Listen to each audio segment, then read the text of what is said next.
शुभ दिन विद्यार्थियों। चिनार public school की कक्षा 8 में आप सभी का स्वागत है। हिंदी कक्षा में आज हम पाठ 5 निरर्थक जोखिम पाठ का अध्ययन करेंगे। इस कहानी में बताया गया है कि कौन सा जोखिम सार्थक और कौन सा निरर्थक है। कहानी पढ़ने के बाद हम उसकी शिक्षा भी ग्रहण करेंगे। सीटी से फिल्मी धुन बजाता शोभित तेजी से साइकिल चला रहा था।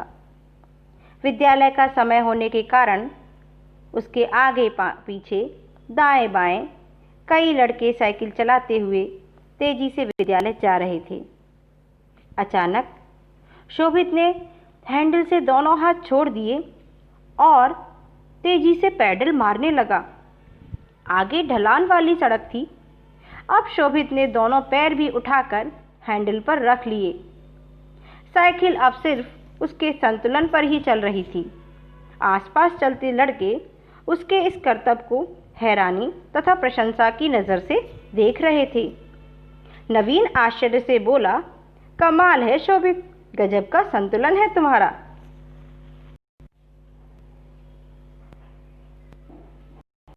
अभी तुमने देखा ही क्या है, नए आए हो ना, शोभित ने कहा।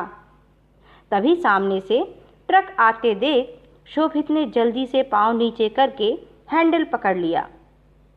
विद्यालय आ गया तो साइकिल स्टैंड में साइकिल रखकर लड़के अपनी अपनी कक्षाओं में आ गए। कक्षा में भी शोभित की उल्टी सीधी हरकतें जारी थीं, जिन्हें देखकर लड़के तालियां बजा रहे थे। तभी अध्यापक कक्षा में आए तो शोभित भागकर अपनी कुर्सी पर बैठ गया। शोभित बचपन से ही शरारती व चंचल था। बड़े होने पर तो वह अजीबोगरीब जोखिम भरी हरकतें करने लगा। उसके साथ ही उसके करतब देखकर दांतों तले उंगली दबा लेते। यह देखकर शोभित गर्व और प्रसन्नता से भर उठता था। घर में भी उसकी ये हरकतें जारी रहती थीं। माँ गुस्से में कई बार कह उठती, इसे तो सर्कस में होना चाहिए था। नवीन इस शहर में नया नया आया था। शोभित उसका पड़ोसी था, इसलिए अक्सर शोभित उसे अपनी हरकतों से प्रभावित करने की कोशिश करता था। एक दिन शोभित और नवीन अपने अपने घर की छत पर बैठे हुए पढ़ रहे थे। शोभित नवीन से बोला, नवीन, आज मैडम ने जो सवाल समझाए थे वो तुम्हें समझ में आ गए क्या? हाँ, मुझे समझ में आ गए हैं, नवीन ने उत्तर दिया। तो फिर मैं छत से कूदकर तुम्हारे पास आ रहा हूँ, जरा मुझे भी समझा देना, शोभित बोला। नवीन घबराकर बोला, पागल हो गए हो क्या? नीचे सीढ़ियों के रास्ते आओ। लेकिन तब तक नवीन की बात अनसुनी करता शोभित दोनों छतों के बीच 5 फुट की दूरी को फलांग कर नवीन की छत पर आ पहुंचा। नवीन बोला, यह तुमने ठीक नहीं किया शोभित, अगर नीचे गिर जाते तो हड्डी पसली टूट जाती। जवाब में शोभित के चेहरे पर गर्व भरी मुस्कान आ गई। एक दिन 7वीं और 8वीं के बच्चों को शहर से दूर विद्यालय की ओर से पिकनिक पर ले जाया जा रहा था। पिकनिक स्थल के लिए पहाड़ की तलहटी में स्थित नगीना झील को चुना गया था। सभी बच्चे उत्साहित थे। शोभित तो बहुत खुश था। नगीना झील में तैरने की कल्पना मात्र से उसे रोमांच हो रहा था। रविवार को सभी लड़के सुबह सुबह विद्यालय पहुंच गए। पिकनिक के लिए स्कूल बस का इंतजाम किया गया था। बच्चे भी बस में बैठ गए। लड़के तालियां बजा बजा कर गा रहे थे। नवीन माउथ आर्गन बजा रहा था। बाकी लड़के उसी सुर में गा रहे थे। शोभित कुछ देर तो शांति से बैठा रहा, फिर उसका खुरापाती मन शरारत करने के लिए मचलने लगा। बस की खिड़की के करीब जब भी कोई पेड़ की टहनी आती, वह हाथ बढ़ाकर उसके पत्ते तोड़ लेता। नवीन बोला, शोभित चुपचाप बैठे रहो, शरारत मत करो। पर नवीन के समझाने का शोभित पर कोई असर नहीं हुआ। तभी शोभित की नज़र सामने कुछ टहनियों पर पड़ी। वे कुछ ऊंची थीं, बस उन टहनियों के पास आती जा रही थी। शोभित बोला, अब मैं इस टहनी के पत्ते तोड़ूंगा। वह बस की खिड़की से अपनी गर्दन निकालकर आधा बाहर निकल गया। जैसे ही टहनियां पास आईं, वह हाथ उठाकर पत्ते तोड़ने के लिए उचककर ऊपर उठा। तभी सामने से तेज गति से आते ट्रक को देखकर बस ड्राइवर ने ब्रेक लगाया। बस को एक झटका सा लगा। इस आकस्मिक झटके से शोभित का संतुलन बिगड़ गया और उस पेड़ की टहनियों के उसके हाथ में काफ़ी खरोंचें आ गईं। यह देखकर बैठे लड़के ज़ोर ज़ोर से चीखने लगे।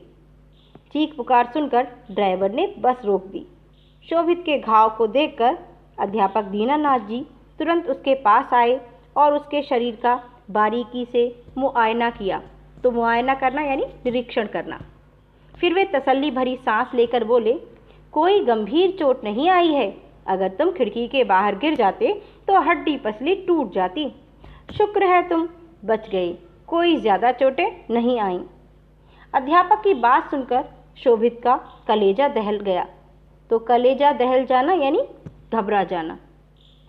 अध्यापक ने बस से प्राथमिक उपचार का डिब्बा अर्थात फर्स्ट एड बॉक्स निकालकर उसकी मरहम पट्टी की। फिर उसे बस में आराम से बैठा दिया। शोभित के घाव लगे हाथ में बुरी तरह दर्द हो रहा था। कुछ ही देर में बस नगीना झील के पास पहुंच गई। सभी लड़के खुशी से किलकारियां मारते नीचे उतरे। नवीन ने शोभित को सहारा देकर नीचे उतारा। उसे एक छायादार पेड़ के नीचे बैठा दिया। सभी लड़के तितर बितर होकर खेलने लगे। झील का शांत किनारा बच्चों की किलकारियों से गूंज उठा। कोई क्रिकेट खेल रहा था, कोई फुटबॉल तो कोई आंख मिचोली। बस शोभित ही बेबस सा पेड़ के नीचे बैठा था। उसे हिलने डुलने में भी तकलीफ हो रही थी। तरसती निगाहों से सबको खेलता देख उसे खुद पर गुस्सा आ रहा था। क्यों दोस्तों पर झूठा रौब गालिब करने के चक्कर में वह अपना ही नुकसान कर बैठा, वरना इस समय तो वह भी भाग दौड़ कर रहा होता। अब अध्यापक की इजाज़त पाकर लड़के झील में तैरने उतर गए। अध्यापक दीनानाथ जी ने सबको आगाह किया अर्थात सावधान किया। यहीं किनारे किनारे तैरना, दूर न जाना। पानी में सभी मछली की तरह तैर रहे थे। शोभित का मन भी तैरने के लिए तरस रहा था, पर वह मजबूरी में बैठा मायूसी से सबको तैरते हुए देख रहा था। तैरते तैरते एक लड़का सुनील दूर निकल गया। उस पर किसी का ध्यान ही नहीं गया। काफ़ी दूर जाकर जब सुनील ने पीछे मुड़कर देखा तो किनारे को अपने से बहुत दूर देखकर वह घबरा गया। उसके हाथ पांव तो पहले ही थकावट से बोझिल हो गए थे। एकाएक उसे लगने लगा कि अब उससे तैरा नहीं जा रहा। हाथ पांव जैसे सुन्न पड़ते जा रहे थे। वह जोर जोर से चीखने चिल्लाने लगा। अब वह बार बार पानी में डुबकियां खाने लगा। शोभित की निगाहें कब से सुनील को देख रही थीं। सुनील को डुबकियां खाते देखकर वह चिल्लाया, सुनील डूब रहा है, कोई उसे बचाओ। शोभित की बात सुनकर सब चौंक पड़े। अध्यापक को तैरना आता ही नहीं था। वे घबराकर बोले, कोई उस लड़के को बचाओ। तभी नवीन सुनील को बचाने के लिए झील में कूद पड़ा। अध्यापक के न करने पर भी नवीन तेजी से सुनील की दिशा में तैरने लगा। लगभग 2-3 मिनट में वह सुनील के पास पहुंच गया। उसने डुबकियां खाते सुनील के बाल पकड़े और बड़ी मुश्किल से उसे अपनी पीठ पर लाद लिया। अब वापस किनारे की ओर वह तैरने लगा। किनारा उसे बहुत दूर नजर आ रहा था। थकान से उसके हाथ पांव जवाब दे रहे थे। ऊपर से सुनील का बोझ भी था। सुनील ने उसके गले में बाहें फंसाई थीं। बार बार नवीन की सांस उखड़ रही थी। किसी तरह वह किनारे पहुंचा। सुनील को लिटाकर उसका पेट दबाकर अध्यापक पानी निकालने लगे। नवीन भी घास पर लेट गया। सभी नवीन की बहादुरी की भूरी भूरी प्रशंसा कर रहे थे। तो भूरी भूरी प्रशंसा करना अर्थात तारीफ करना। कुछ ही देर में सुनील को भी होश आ गया। कोई नवीन को टार्जन, कोई हीरो तो कोई फैंटम का खिताब दे रहा था। अध्यापक भी नवीन की पीठ थपथपाकर बोले, शाबाश नवीन, तुमने अपनी जान पर खेलकर सुनील को बचाया है।